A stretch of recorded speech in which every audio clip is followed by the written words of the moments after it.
commémore l'abjuration et la réhabilitation. Tu vois, les deux. Jeanne d'Arc. Donc là, on est dans le jardin de l'abbatiale Saint-Ouen.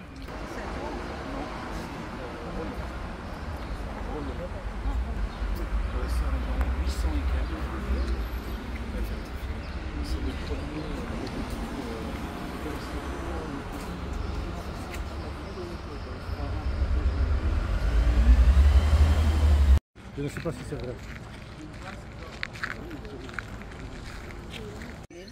Donc bonjour, vous venez de quelle région? Sud de Rennes, de Cornu en Ille-et-Vilaine. Et pourquoi vous avez fait le déplacement pour cette journée? Pour honorer Sainte Jeanne d'Arc et pour la prier, pour la France. Elle a libéré la France.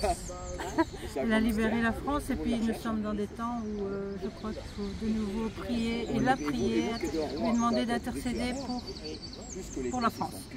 Pour la France et puis que la France revienne à ses fondements chrétiens et pour préparer la venue de celui qui doit redresser la France et rétablir le royaume de Dieu sur ces sujets. Ah bravo. Merci. Les Amis de Saint-Louis, on est une petite association catholique normande. On essaye de... Non, c'est la France apostate et franc-maçonne. On essaye d'agiter un petit peu le drapeau à Rouen de Sainte Jeanne d'Arc, de Notre-Dame et de notre Seigneur Jésus-Christ, dans une société qui a complètement oublié d'où elle vient, qui a complètement oublié le bon Dieu, et qui, comme on le voit avec tout ce qu'on voit en ce moment, toutes les lois iniques, les commémorations de Jeux Olympiques, j'en passe et des meilleurs, je ne pourrais pas tout citer. On sait très bien entre nous, petit noyau catholique, on sait très bien que voilà, on vit maintenant dans une France satanique. Alors, il y a un petit groupe, en fait on n'est rien du tout, vous voyez. Il y a pas mal de gens, je vous remercie beaucoup d'être venus, qui venaient d'un petit peu partout. Puis à l'origine, en général, quand on fait tous les ans cette petite commémoration à Sainte Jeanne d'Arc, eh ben, normalement on est 3, 5, si on est 7, on est content. Oh. Mais c'est donc voilà, pour nous bien sûr c'est pas le nombre qui est important, c'est plus le cœur de chacun et puis la motivation de chacun à vouloir essayer de bien faire, de faire de son mieux devant le bon Dieu. C'est la seule chose en fait qui nous motive. On essaye d'être militant dans l'église militante parce que en fait il y a peu de catholiques. Et puis les catholiques qu'on côtoie, parfois, on a bien l'impression qu'ils ne sont pas tellement militants.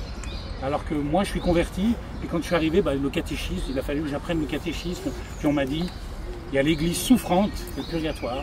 Il y a l'église triomphante, c'est le paradis. Puis il y a l'église militante. Alors moi, j'étais anarchiste, communiste. Je me suis converti. Et donc le militantisme, j'avais une idée de ce que c'était. Puis je suis arrivé dans l'église catholique. Et je ne trouve pas beaucoup d'esprit militant. Alors bien sûr, il ne s'agit pas de dire que l'esprit militant gauchiste est comme l'esprit militant catholique. La prière en soi est une action. Mais il y a quand même, vous voyez, quand on rencontre parfois des gens comme vous, qui ont un petit peu une fougue, qui ont un peu un feu, quelque chose, vous voyez, qui sont prêts à se déplacer, à venir pour commémorer quelqu'un comme Jeanne d'Arc, qui à 19 ans a été brûlée. Vous voyez, c'est quand même... Là, on est proche de l'esprit du calvaire, de notre Seigneur Jésus-Christ, qui est Dieu, qui vient, qui se fait rien et qui se laisse crucifier. Cet esprit-là, je pense que c'est l'esprit catholique, c'est ça qui nous motive. Alors, je vous remercie à tous d'être venus pour partager cet esprit-là. Merci voilà. Olivier, bravo. Merci. Donc, juste pour aujourd'hui, le pèlerinage se déroule en gros en 3 parties. Première partie, on va être en ville, on va aller sur des sites un petit peu historiques où a été Jeanne d'Arc. Et puis notre amie Cassandre Fristo qui est là, voilà, c'est quelqu'un qui connaît vraiment bien Jeanne d'Arc. Elle organise des pèlerinages à Don Rémy. Et puis moi j'ai été converti à la Salette, vous voyez, et je suis un petit peu à la Salette ce que Cassandre est à Jeanne d'Arc. Donc par une grâce du bon Dieu, eh bien, elle est venue nous rejoindre aujourd'hui. Donc à chaque petit lieu où on va aller dans le centre de Rouen, eh bien, Cassandre faisait des petites présentations de ce qui s'est passé sur le lieu et puis des petits liens spirituels. Et puis parfois on dira des prières sur les lieux. Ça c'est la première partie du pèlerinage. Ensuite on va arriver sur les quais de Seine.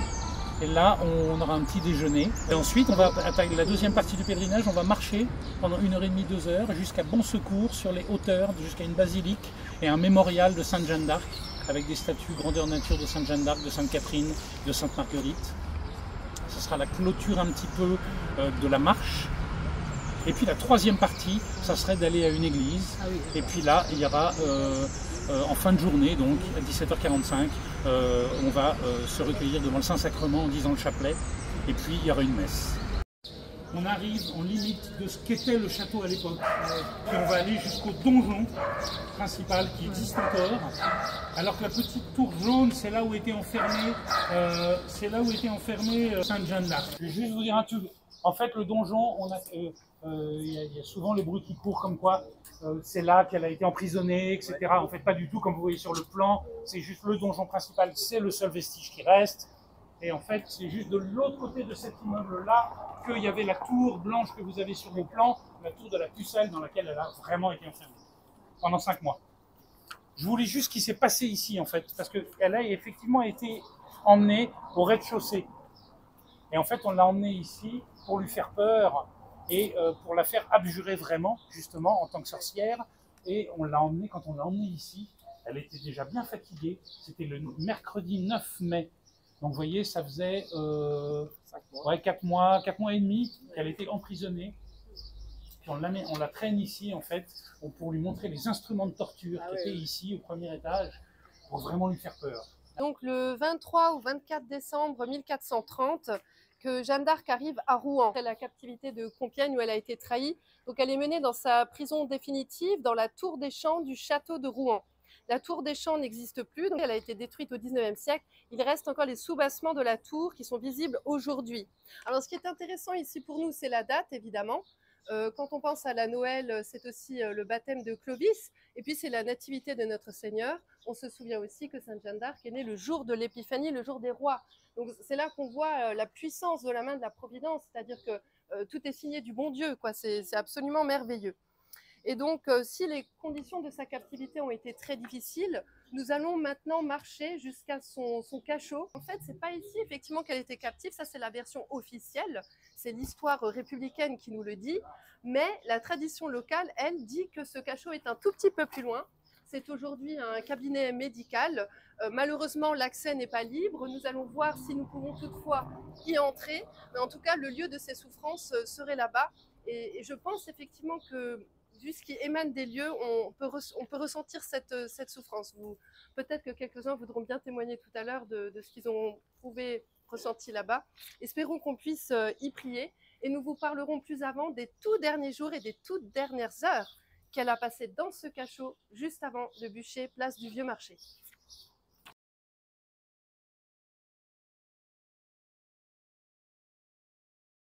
Penser que tu vois, c'est d'origine. C'est les oubliettes, ça. Ouais, on peut penser qu'elle a été enfermée pas loin par là, tu vois. Waouh. Là, ce serait les oubliettes de Sainte Jeanne d'Arc, mais c'est encore plus bas que cet étage ici. C'est juste au plus bas que tu peux voir là. On peut mettre un spot là pour prendre une photo. Priez pour nous. Agneau de Dieu qui effaçait les péchés du monde. Pardonnez-nous, Seigneur. Agneau de Dieu qui effaçait les péchés du monde. Exaucez-nous, Seigneur. Agneau de Dieu qui effaçait les péchés du monde. Ayez pitié de nous. Prions, ô Dieu qui choisissez souvent les plus humbles pour manifester votre puissance. Accordez-nous par l'intercession de votre servante les grâces que la France implore de votre miséricorde. Nous vous le demandons par Jésus-Christ notre Seigneur. Ainsi soit-il. Prions, Seigneur Jésus, roi des rois, maître souverain des empires, vous qui au XVe siècle avez suscité Sainte Jeanne d'Arc pour délivrer votre royaume de France d'un péril extrême et qui avez donné à votre humble servante l'assistance de l'archange Saint-Michel, de Sainte Catherine et Sainte Marguerite pour la diriger dans l'accomplissement de sa mission surnaturelle et la consoler au jour de son martyre. Ceux qui ne connaissent pas, donc vous voyez tout au fond là, vous voyez une espèce de toit, c'est l'église maçonnique qui a été faite en l'honneur de Sainte Jeanne d'Arc. Ça retrouve un petit peu ce qu'on a pour le Padre Pio. Vous voyez, vous verrez sous différents angles, mais c'est une église qui est en forme de dragon. Super, super catholique. La croix, vous voyez une espèce de croix qui dépasse, c'est là où nous allons maintenant, c'est au pied de cette croix où il y avait le bûcher de Sainte-Jeanne d'Arc. Donc on y va.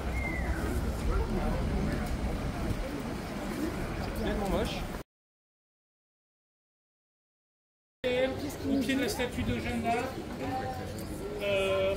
on prend 5 bonnes minutes avant de démarrer le chapelet.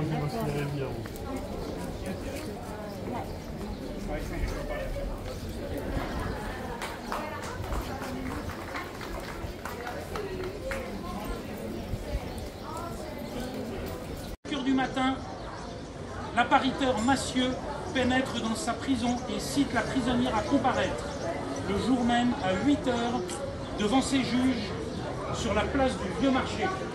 Et ici. Salut les amis, alors on vient de quitter le bûcher de Sainte-Jeanne d'Arc, on a pris un chapelet des mystères douloureux. C'était très émouvant grâce à Olivier donc, qui a fait la petite méditation sur ce chapelet et c'était très fort on va dire et il y avait beaucoup de gens qui s'arrêtaient, qui regardaient, qui s'interrogeaient sur ce qu'on faisait ici et qui nous ont fait des signes du pouce pour nous indiquer qu'ils étaient très contents de nous voir prier. Voilà, on a senti une certaine fierté un peu identitaire, il faut bien se l'avouer. Et là, c'est un peu le drame, je viens de rentrer dans l'église Sainte-Jeanne d'Arc qui a été construite juste à côté du lieu du bûcher et il faut bien dire que c'est navrant ce qu'on peut y voir. Donc c'est toute l'architecture en béton moderne où il n'y a absolument rien de sacré. Par contre, je vais vous montrer. Quelqu'un me dit qu'ils ont intégré les plus anciens vitraux de la ville en me disant mais c'est quand même bien, donc voilà, vous pouvez les voir, il y a des couleurs extraordinaires, ça doit certainement raconter entre autres des récits bibliques, peut-être quelque chose de la ville, mais voilà, vous êtes dans un bâtiment moderne qui ne respecte pas du tout les codes du christianisme et c'est tout à fait regrettable, mais on sait bien que la République et les francs-maçons notamment qui ont la main sur toutes les choses du patrimoine et de l'histoire dans nos villes, eh bien, ne veulent surtout pas porter les gens à la prière. Donc qu'est-ce que j'observe? Il y a un semblant d'autel, non mais regardez-moi cette horreur, donc la planche à repasser est au centre avec une simple croix, franchement je ne sais pas si c'est protestant, je ne sais pas ce que c'est, mais ça ne m'a pas l'air très catholique tout ça. Voilà, je vous propose d'aller voir un peu plus près ce qui se passe. Donc là, chers amis, c'est pas inintéressant parce qu'en fait, cette simple croix, c'est la croix de procession qu'avait cherché un frère dominicain, il me semble, à la demande de Sainte-Jeanne d'Arc sur le bûcher, pour qu'elle la voie jusqu'à son dernier souffle. Voilà, elle était vraiment en union avec la passion du Christ et c'est très émouvant pour nous. Le jour de la fête de Sainte-Jeanne d'Arc, le jour de son martyre, le 30 mai, d'être présent ici et de pouvoir voilà, prier devant cette croix notre Seigneur et le remercier de nous avoir donné une telle sainte qui est vraiment la martyre de son règne, du règne du Christ roi dont nous avons tant besoin pour que la France aille mieux, qu'elle renoue avec ses racines, pour qu'elle soit en paix, délivrée de tout ce qui la pourrit actuellement. C'est tout le sens de nos prières et de ce pèlerinage ici aujourd'hui, c'est de tout offrir pour la France, la conversion et le salut de la France et des Français.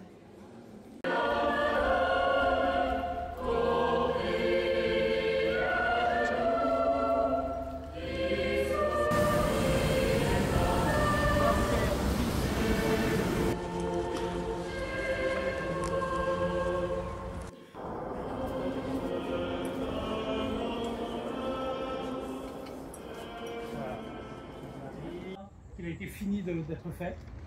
Donc voilà, c'est un mémorial qui a environ 120 ans, mais en tout cas fait par des fidèles. Comme quoi, vous voyez, quand on n'a pas forcément le clergé, les fidèles, il faut se bouger. Ô Saint-Louis, priez pour nous. Nous sommes là à la mangeoire pour nous jeter aux pieds de votre reliquaire. Ô Saint-Louis, donnez-nous aux princes de la maison de France le sens de la vertu, le sens de la croix dans le quotidien, le sens de la fidélité dans le mariage, le sens de leur mission. Donnez-nous le roi qui sauvera la France. Votre France, ô Saint-Louis, est celle de Louis le martyr, et celle de la patrie qui a donné Jeanne au bûcher, et Madame Élisabeth à l'échafaud. La France parle de tant de sublimes immolations, de tant de religieux dévouements. La France est un royaume qui possède dans son sein des ressources éternelles et qui ne finira qu'avec le monde. Sainte Jeanne d'Arc, priez pour nous, sauvez la France.